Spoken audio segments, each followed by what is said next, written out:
Sabe aquele motorista que está extremamente nervoso, aquela pessoa que começa a aflorar suas emoções? Você já percebeu teve a percepção de risco ou até mesmo de estresse dentro desses ambientes? Você percebeu alguém assim muito agitado, muito nervoso? Ou você, por exemplo, já ficou numa situação do tipo que aconteceu até discussões dentro dos ambientes, né? Você num carro, a pessoa no outro, você de repente sendo o passageiro ou até mesmo sendo o motorista.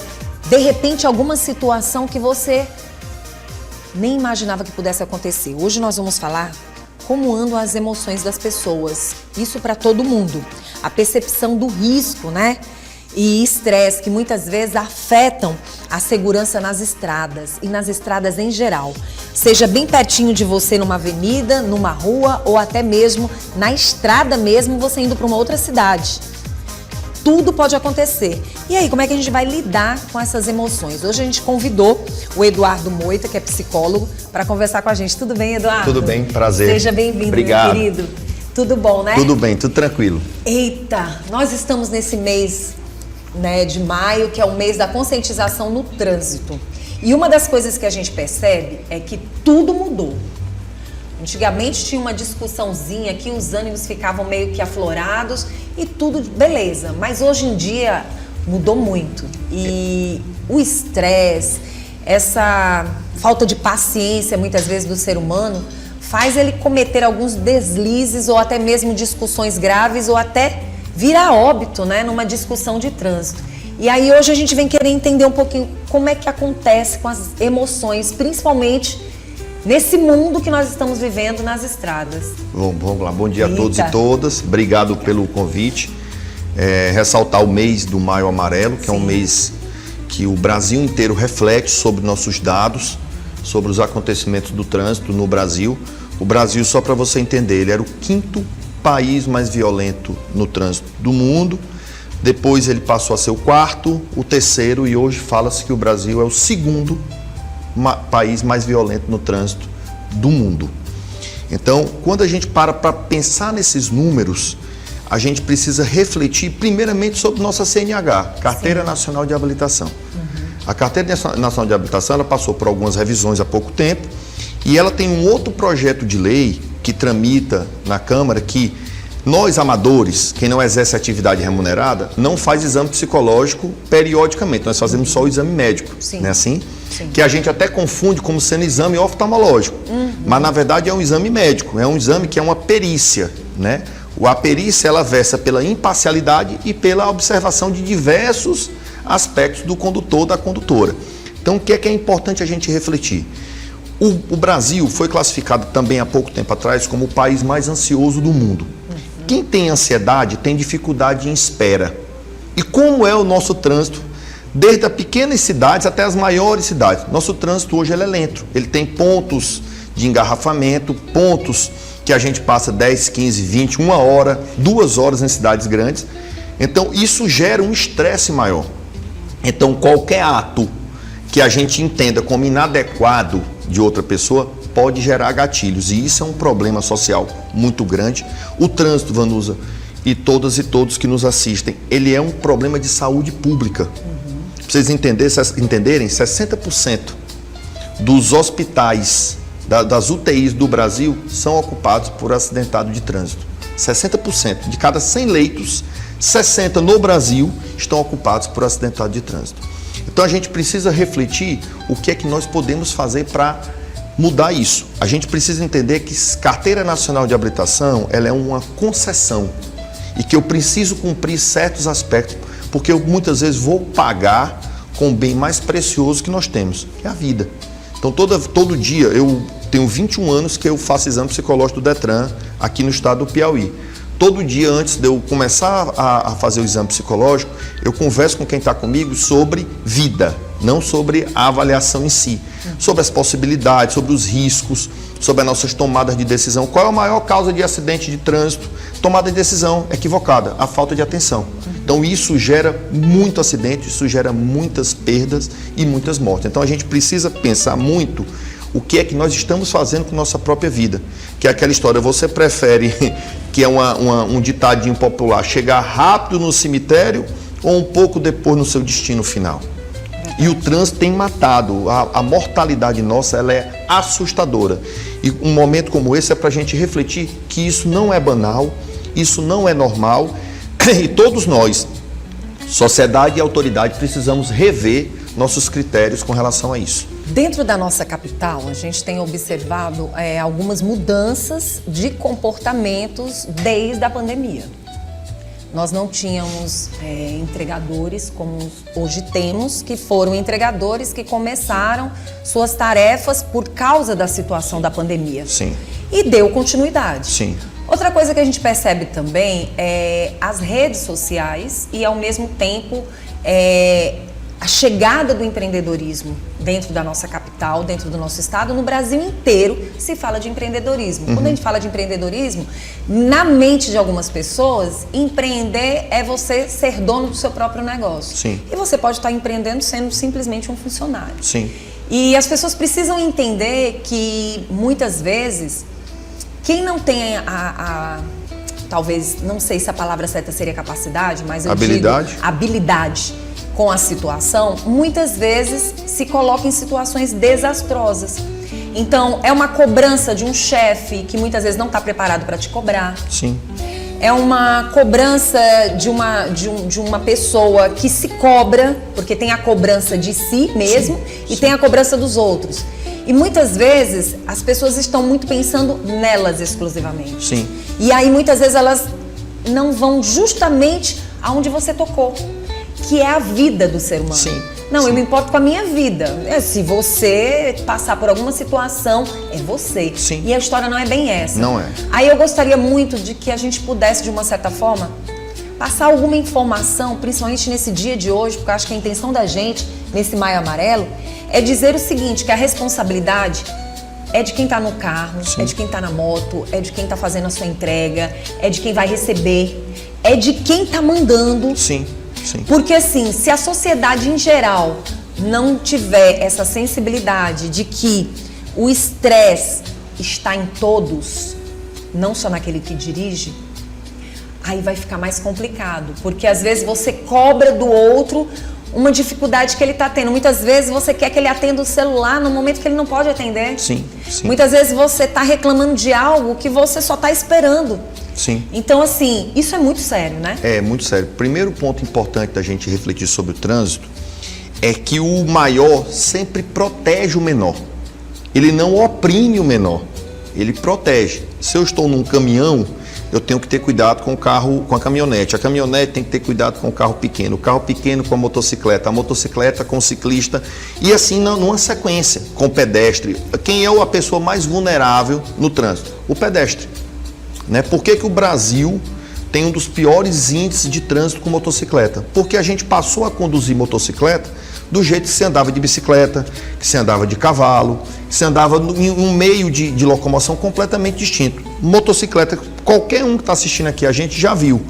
Não tem mão, não tem contramão, não tem calçada, passa não na tem, frente de carro. Não tem número máximo de passageiros, né? Então, se conduz motocicleta e os riscos e a resposta é muito rápida. Até um período da minha vida que eu estava dentro do HUT, do Hospital de Urgência de Teresina, de cada 100 acidentes de trânsito que tinham em Teresina, 80 que chegavam no HUT, 86 eram de motocicleta. Ou seja, 86% até 2022, até 2022, 86% vinham do trânsito e vinham de moto. E muito estresse também, porque assim, muitas vezes você tá errado e ainda tá estressado. Isso. Você tá tendo comportamentos errados e ainda tá estressado. Porque assim, o que a gente tem percebido dentro da nossa capital, por exemplo? Algumas mudanças foram feitas no trânsito, principalmente para aliviar. Sim. Mas aonde a dificuldade que às vezes um carro tem de passar, que, um exemplo, a moto poderia estar num espaço que foi aberto para ela estar, ela não quer saber. Foi bem o que você falou. É verdade. Eu sempre costumo ser muito técnico e muito científico naquilo que eu faço. Eu tenho 21 anos fazendo exame psicológico por Detran. Eu fiz especializações, eu fiz mestrado, eu fiz várias pesquisas sobre trânsito. O que acontece? As vias exclusivas, elas são uma estratégia para aliviar o trânsito no mundo inteiro. Por exemplo, em São Paulo, eles criaram a linha azul, né? Que é um espaço destinado à motocicleta. Sim. Certo? Que é voltado exclusivamente, é contraindicado, numa linguagem técnica, científica, de método, eu colocar um veículo que pesa 30 toneladas num veículo para transitar no mesmo espaço de um veículo que pesa 400 quilos, 500 quilos, 600 quilos, que é uma motocicleta. Então a gente precisa entender que essa fluidez que a gente tanto busca, ela não pode estar acima do direito à vida. Eu digo sempre que eu estou avaliando alguém para a CNH, que essa pessoa é inapta temporariamente para a CNH, alguém vem justificar, é porque eu dirijo há tanto tempo, é porque eu isso, olha, a sua condição de vida está acima da sua condição de condutor. Eu não posso lhe colocar em risco, se eu precisa rever uma... Aí eu vou explicar, conversar o que aconteceu e conduzir para que a pessoa tome mudanças, né, se caso queira, tome algumas providências para mudar o seu estilo, a sua forma de conduzir. Mas a gente tem uma coisa no Brasil que é achar que a CNH ela é minha. E ela é um documento que eu posso botar ela no bolso hoje, renovando, e perder ela amanhã de manhã. Ou no mesmo dia. Então, assim, a gente precisa entender que o direito à vida está acima da nossa... Muito bom. Entende? E aí a gente vai chamar a atenção dessa percepção de risco e ao mesmo tempo de estresse que afetam essas pessoas. Como a gente pode ajudar essas pessoas antes de saírem de casa? São reflexões. Vamos lá. Eu sempre falo isso. Para eu trabalhar, para eu ganhar o meu pão do dia a dia, eu preciso de uma condição que a gente esquece. Tá vivo. Eu preciso estar viva. E o trânsito mata diariamente. Eu sempre digo, quando eu estou conversando com as pessoas, olha, quem morre de acidente de trânsito não é assaltante, não é bandido, não são pessoas ruins, muitas vezes. São pessoas que cometeram alguma imprudência ou que são vítimas de alguém que cometeu alguma imprudência. E que a gente precisa refletir sobre essa minha pressa descabida que a gente tem como necessário. Necessário é a vida. Né? Eu preciso estar vivo, para eu ter um emprego, eu preciso primeiro estar vivo.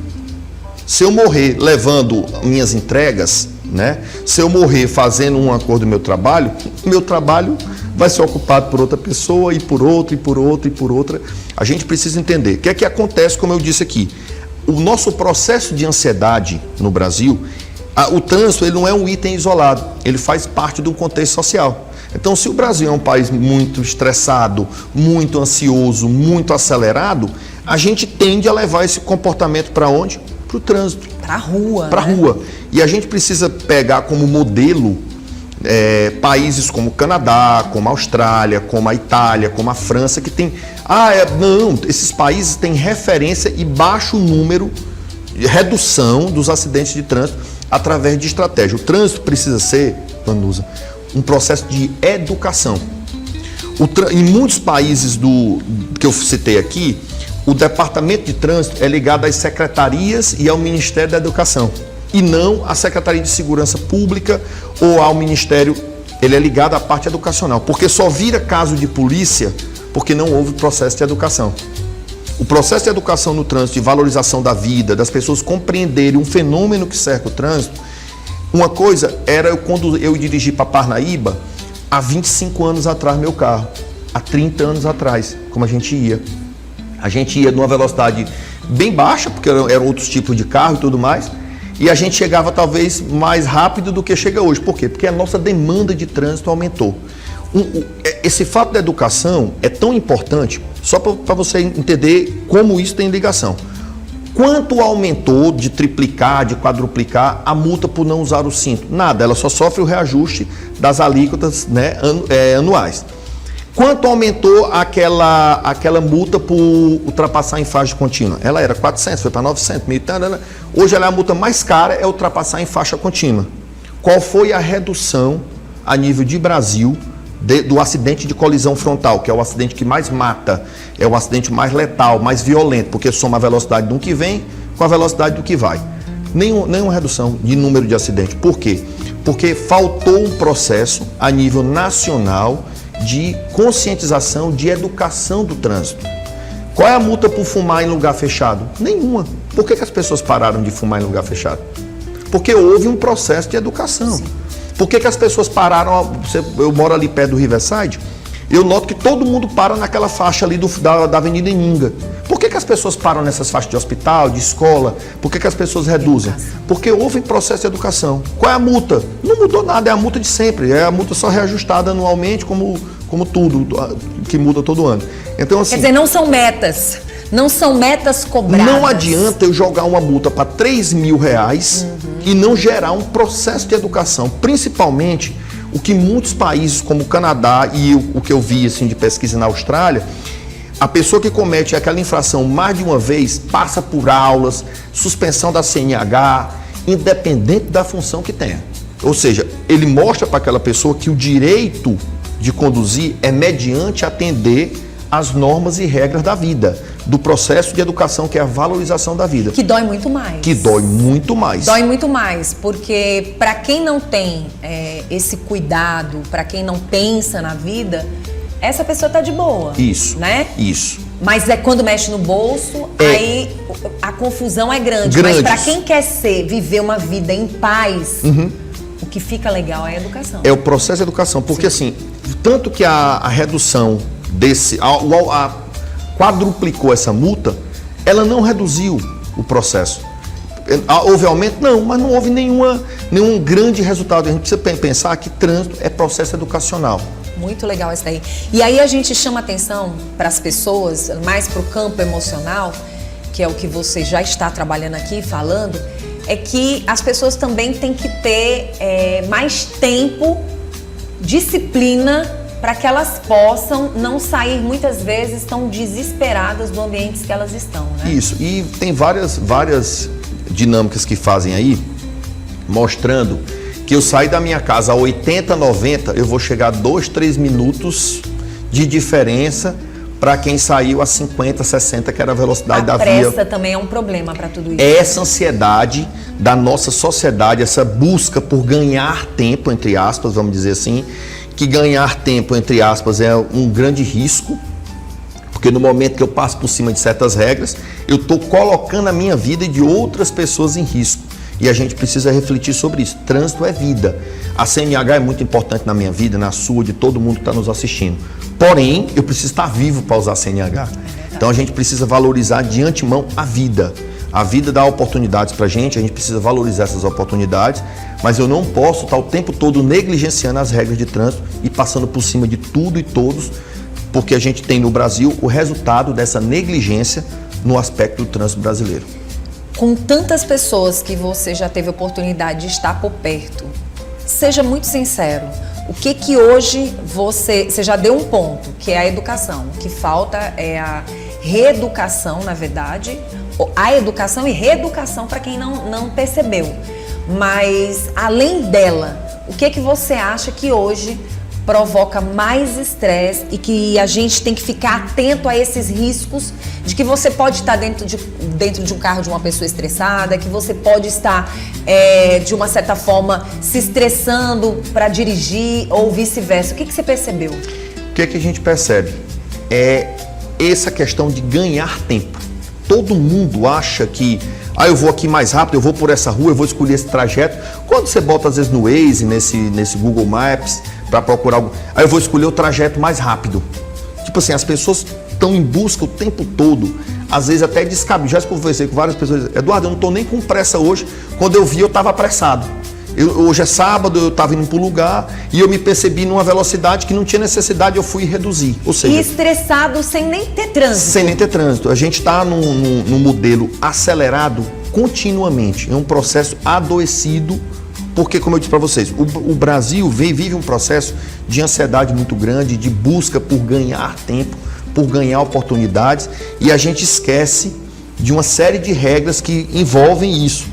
E o trânsito está dentro desse fenômeno. Por isso que eu disse aqui no início que o trânsito é uma questão de políticas públicas. A gente precisa ter políticas públicas voltadas em processo educacional para gerar uma conscientização. Isso passa por uma série de estratégias, né, para melhorar esse processo, que é palestras em locais de trabalho, em canteiro de obra, em empresas, em órgãos públicos, em escolas, né? Agora, é um processo, em universidades, é um processo de conscientização. Você tocou num assunto que antes da gente encerrar esse bate-papo da gente, que me chamou bastante atenção. Qual a faixa etária que anda mais estressada no trânsito? A maior mortalidade no Brasil de trânsito dá-se dos 16 aos 35 anos, né? E do sexo masculino.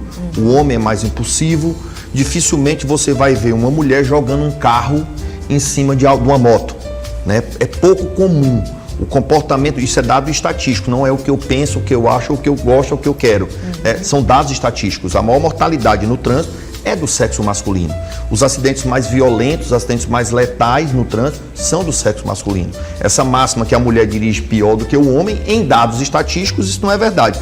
Tanto que as seguradoras, que talvez seja no Brasil, no mundo, quem mais pesquisa sobre trânsito, o seguro feminino da mesma idade, muitas vezes é mais barato do que do masculino, porque a letalidade e a violência dos acidentes da mulher são bem menores do que a do homem. E geralmente as pessoas que estão mais estressadas, elas não costumam ouvir, né? Não ouve. Você fica cego, surdo e mudo, a sua ansiedade lhe consome, o seu estresse lhe consome e a sua onde tem muito estresse, se baixa a razoabilidade e o racional. Isso, a gente já falou até sobre isso aqui e são as amígdalas, né, sim, de uma certa forma, sim. E isso chamou bastante a atenção da gente.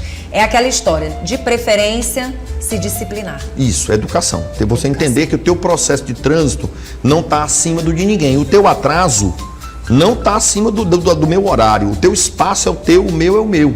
Então eu não posso passar por cima de alguém para chegar antes em tal lugar, né? Tenha disciplina, tenha processo de educação mesmo no trânsito, valorizem as pessoas, dê atenção. Não é aqui romantizar nosso processo de atraso que a gente muitas vezes tem durante o dia, mas assim, não coloque isso acima de tudo e de todos, porque isso causa muita dor, causa muita morte. Quem quiser entrar em contato com o Eduardo, como é que faz? No Instagram é @EduardoMoita, podem mandar mensagem, algumas dúvidas, eu respondo todo mundo sempre que possível. Durante o dia, até o final do dia, eu zero todas as minhas caixas e respondo todo mundo. Ô, coisa boa. Tá bom? A educação rola aqui, hein?